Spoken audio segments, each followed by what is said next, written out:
जब राष्ट्रपति जी ने कहा कि ममता दीदी नहीं चाहती कि मैं बंगाल में आऊं, तो जवाब ममता बनर्जी ने दिया।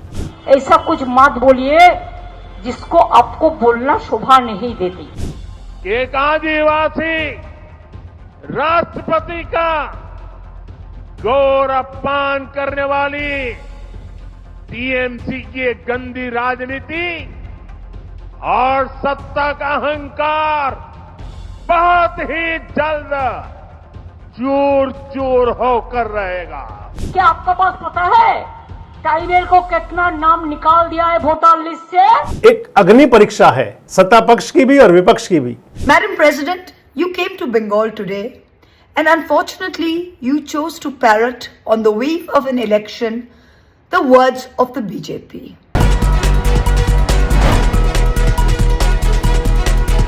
दोस्तों नमस्कार, मैं संजय मग्गू और मौजूद हैं देश रोजाना के डिजिटल मीडिया मंच पर। आने वाले एक सप्ताह के अंदर पश्चिम बंगाल में विधानसभा चुनाव का ऐलान हो सकता है, बहुत जल्दी, क्योंकि चुनाव अब नजदीक आ रहा है। मार्च के अंदर वहां पर चुनाव डिक्लेयर हो जाना है, चुनाव की तारीखें घोषित हो जाएंगी और मई में नई सरकार बननी है। पश्चिम बंगाल एक अग्नि परीक्षा है, सत्ता पक्ष की भी और विपक्ष की भी, मोदी की भी और दीदी की भी, दोनों की अग्नि परीक्षा है। दीदी के लिए अपना वो साम्राज्य जो उन्होंने लाल सलाम से छीन लिया था उसको बचा करके रखना है, और मोदी की अग्नि परीक्षा ये है कि उन्हें येन केन प्रकरण किसी प्रकार से सत्ता में आ जाएं, किसी प्रकार पश्चिम बंगाल अपना हो। एसआईआर को लेकर के तमाम हलचल है। ममता दीदी 2 दिन से धरना दे रही हैं, धरने पर हैं 2 दिन से, कह रही हैं कि एसआईआर में जो नाम काट दिए मुर्दा बता करके उनको जिंदा सामने खड़ा करूंगी ले जा करके चुनाव आयोग के। कल ये बात थी, आज वहां के तेवर कुछ अलग है। दरअसल देश की राष्ट्रपति द्रौपदी मुर्मू वो गई थी कल पश्चिम बंगाल में, और पश्चिम बंगाल में उन्होंने जा करके एसटी समाज के, यानी कि आदिवासी समाज की एक बिरादरी है, एक कास्ट है, उनका एक सम्मेलन किया था। उस सम्मेलन में द्रौपदी मुर्मू जी मुख्य अतिथि थी, लेकिन द्रौपदी मुर्मू जी का स्वागत करने के लिए ना मुख्यमंत्री गए, ना सरकार के वजीर गए, राज्यपाल वहां है नहीं। वहां के राज्यपाल को एक बदल दिया गया था, ट्रांसफर हो गया था उनका इस्तीफा हुआ और उनकी जगह नए राज्यपाल मिल चुके हैं। बॉस साहब तो जा चुके। अब राष्ट्रपति जी के स्वागत के लिए, क्योंकि एक प्रोटोकॉल होता है राष्ट्रपति का, जब स्वागत होता है, जब वो स्टेट में जाती हैं तो स्टेट का मुख्यमंत्री भी और राज्यपाल भी और तमाम सरकार के लोग उनका खैर मकदम करते हैं।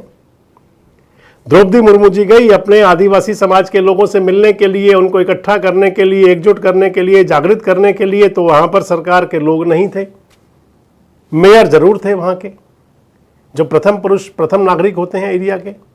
उन्होंने उनका स्वागत किया। तो राष्ट्रपति महोदय ने कहा, सिलीगुड़ी गई हुई थी, राष्ट्रपति महोदय ने कहा कि ममता बनर्जी दीदी नहीं चाहती कि मैं पश्चिम बंगाल में आऊं। इसके साथ ही उन्होंने कहा कि जो एसटी समाज है, आदिवासी समाज है, वो इकट्ठा रहे, एकजुट रहे, अपनी ताकत को पहचाने, और उनके लिए सामाजिक संदेश भी दिया राष्ट्रपति जी ने। जब राष्ट्रपति जी ने कहा कि ममता दीदी नहीं चाहती कि मैं बंगाल में आऊं, तो जवाब ममता बनर्जी ने दिया। ममता दीदी कह रही हैं कि आप ऐसे मत बोलिए, राष्ट्रपति जी आप ऐसे मत बोलिए, आप बीजेपी की प्रवक्ता मत बनिए। सुनिए क्या कह रही है ममता दीदी। ऐसा कुछ मत बोलिए जिसको आपको बोलना शोभा नहीं देती।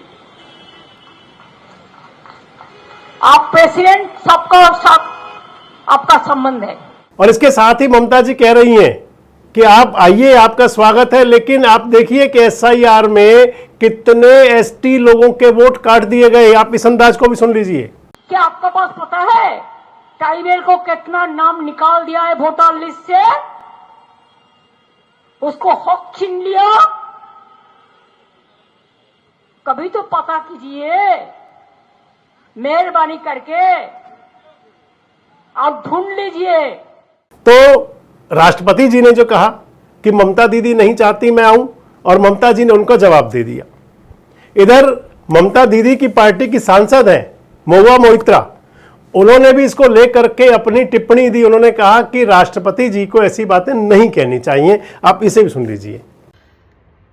Hello, this is Mahua Moitra, Member of Parliament, Lok Sabha, from the All India Trinamool Congress from Krishnagar, West Bengal. This is a message for our Honorable Rashtrapati Ji, our dear President, Draupadi Murmu Ji. Madam President, you came to Bengal today, and unfortunately, you chose to parrot on the eve of an election the words of the BJP. When you read out the President's address in Parliament during the joint session, you have to read out what the BJP government writes for you. We understand that, and because we respect you, we listen to it. But today, you came to Bengal not for a program that was organized by the state government. You came for a private program organized by a private organization. The West Bengal government was not responsible for the arrangement of this program.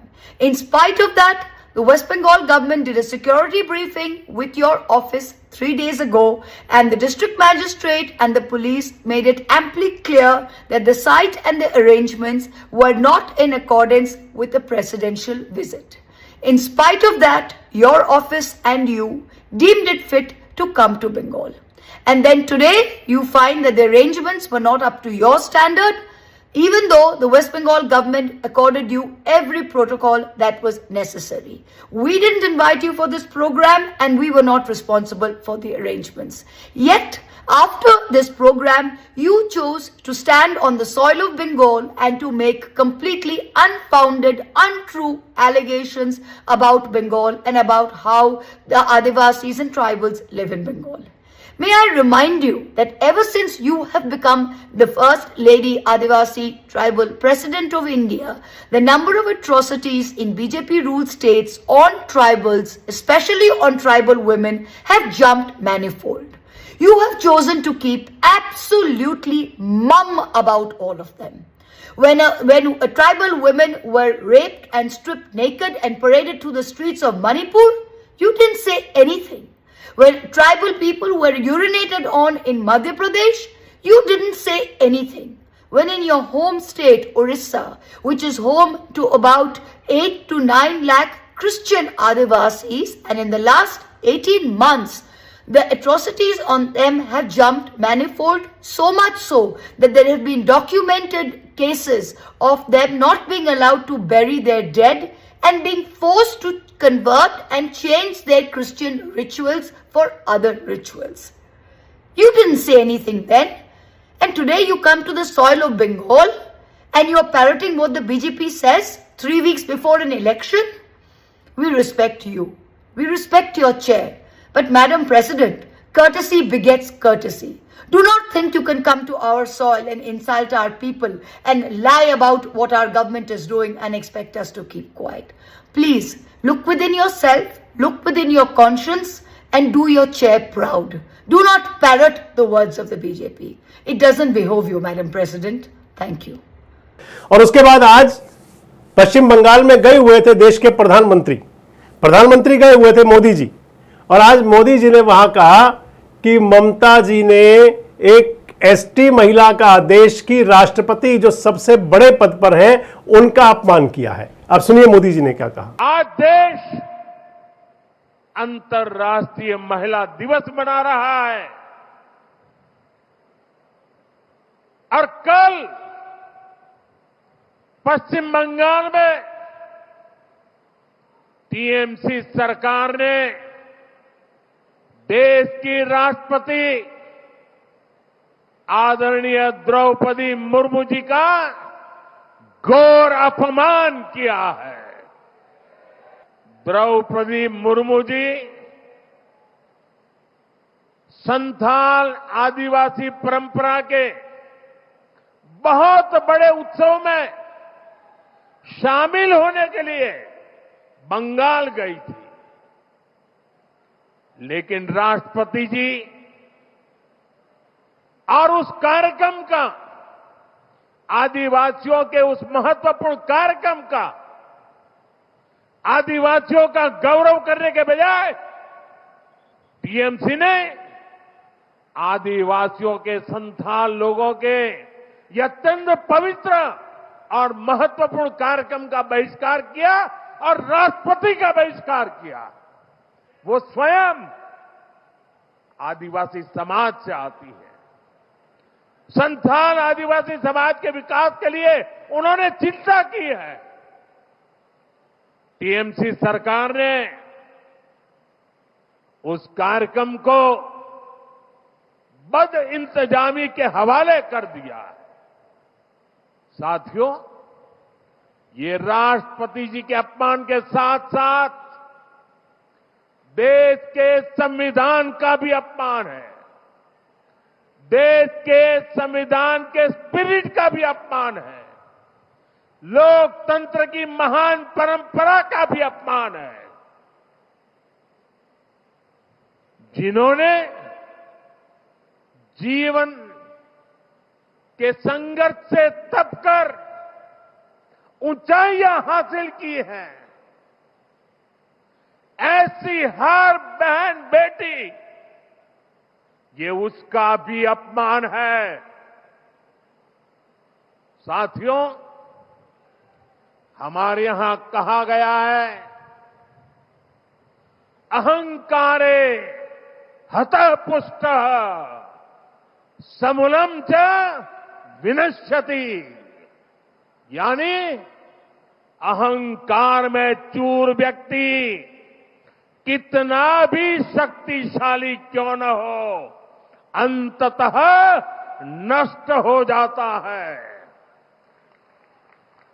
मैं आज देश की राजधानी से आप सभी के बीच ये आह्वान कर रहा हूं कि एक आदिवासी राष्ट्रपति का गौर अपमान करने वाली टीएमसी की एक गंदी राजनीति और सत्ता का अहंकार बहुत ही जल्द चूर चूर होकर रहेगा। तो अगर माने ये सियासत है, ये सियासत के रंग हैं, और इस सियासत के अंदर रंगने से न राष्ट्रपति बचते हैं, न प्रधानमंत्री बचते हैं, न मुख्यमंत्री बचते हैं, न सांसद बचते हैं। पश्चिम बंगाल में खेला हुआ करता है। अभी हाल ही में होली जा चुके गई है, नवरात्र आएंगे, वहां पर देवी पूजा होगी, काली पूजा होगी वहां पर, महाराष्ट्र खासकर पश्चिम बंगाल के एरिया में। और सिंदूर खेला वहां का प्रमुख खेल है। ऑपरेशन सिंदूर भी चुनाव के अंदर दस्तक जरूर देगा। क्या होगा पश्चिम बंगाल के अंदर, अभी तो केवल शुरुआत है, ये तो केवल ट्रेलर है, पूरी फिल्म सामने आएगी। आपको क्या लगता है कि आपकी बार मोदी दीदी को झटका दे देंगे और या फिर दीदी अब भी भारी पड़ेंगी? कमेंट बॉक्स में जरूर बताएं। जुड़े रहें हमारे साथ, देखते रहें देश रोजाना। हमारे साथ जुड़े रहने के लिए सब्सक्राइब करें देश रोजाना के YouTube चैनल को और नई वीडियो की नोटिफिकेशन पाने के लिए बेल आइकन जरूर दबाएं। अगर आप ये वीडियो Facebook या Instagram पर देख रहे हैं तो पेज को लाइक और फॉलो जरूर करें और ज्यादा से ज्यादा शेयर करें।